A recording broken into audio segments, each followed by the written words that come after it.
নমস্কার বন্ধুরা, আমি সুস্মিতা বাংলা ক্যানভাস চ্যানেলে সকলকে স্বাগত জানাই। আজ তোমাদের সাথে একটা নিরামিষ রেসিপি শেয়ার করব। এই রেসিপিটা শীতকালে যদি না খাওয়া হয় তাহলে মনে হয় অনেক কিছুই খাইনি। আজ তোমাদের সাথে একদম নিরামিষ পদ্ধতিতে কিভাবে তোমরা মূলোঘণ্ট তৈরি করবে সেই রেসিপিটা শেয়ার করব। মূলো ছেচকি বা মূলোঘণ্ট এটা কিন্তু কোনো নতুন রান্না নয়।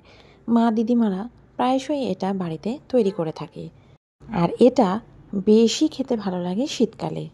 এই রেসিপিটা আমার দিদা কিভাবে করতো সেটাই তোমাদের সাথে শেয়ার করছি। আপনারা অনেকেই নিজেদের মতো করে মূলোঘণ্ট তৈরি করে থাকেন। এটা আমার দিদা কিভাবে রান্না করতো সেটাই তোমাদের সাথে শেয়ার করছি। এখানে আমি একটা বড় সাদা মূলোকে একদম আলু ভাজার মতো কেটে নিয়েছিলাম, আর সেটাকে অল্প নুন দিয়ে ভালো করে সেদ্ধ করে নিয়েছি আগেই। মূলোটা সেদ্ধ করে জলটা ছেঁকে নিয়েছি। ছেঁকে তুলে আমি মূলোটাকে একটা সাইডে রেখে দিলাম। এখানে আমি একটা লম্বা মোটা মূলোর ব্যবহার করেছি। আপনারা চাইলে আপনাদের ইচ্ছে মতো পরিমাণ বুঝে মূলোটা ব্যবহার করবেন।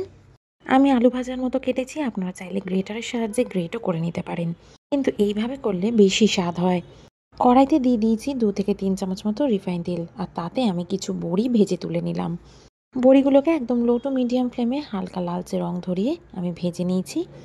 বড়িগুলো একটু কড়া কড়া করেই শক্ত করে ভেজে তুলে নেওয়ার পর এর মধ্যে আমি কিছু আলু কেটে নিয়েছিলাম, সেগুলোকে দিয়ে ভেজে নিচ্ছি।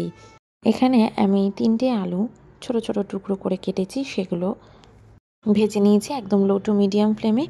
মিনিট 3 সময় ধরে আলুটাকে ভেজে নেওয়ার পর আমি এর মধ্যে সিদ্ধ করে নেওয়া মূলোটা দিয়ে দিলাম।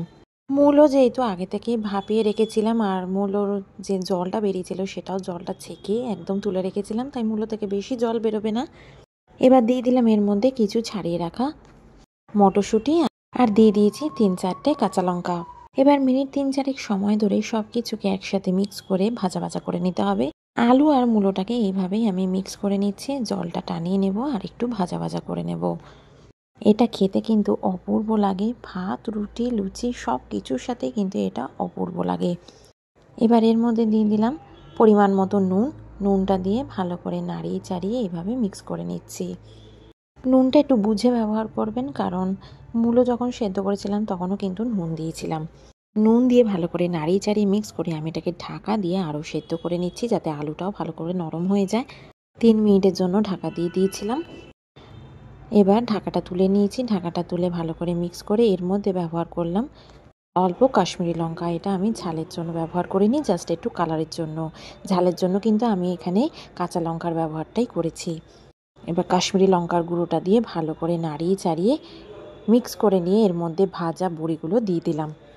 গ্যাসের ফ্লেমটাকে একদম লোতে করে এই মূলো ছেচকি বা মূলোঘণ্ট এইভাবে রান্না করে নিতে হবে।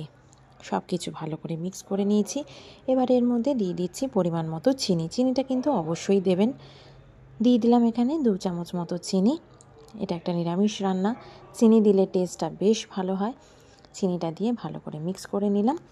আর এটাকে একদম ঢাকা দিয়েই রান্না করবেন। ঢাকা দিয়ে রান্না করলে মূলো থেকে আরেকটু জল বেরোয়, আর সেই জলেই আলু আর মূলো একদম নরম হয়ে যায়। এই রান্নায় কিন্তু কোনো জলেরই ব্যবহার করা হয় না। এবার গ্যাসের ফ্লেমটাকে বন্ধ করে দিয়েছি।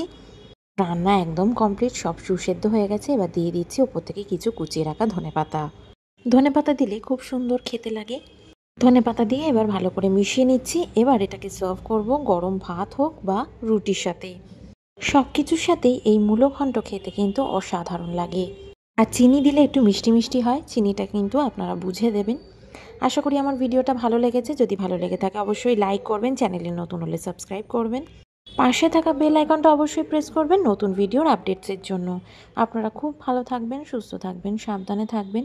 দেখা হবে আবার একটা নতুন রান্নার ব্লগে। টাটা।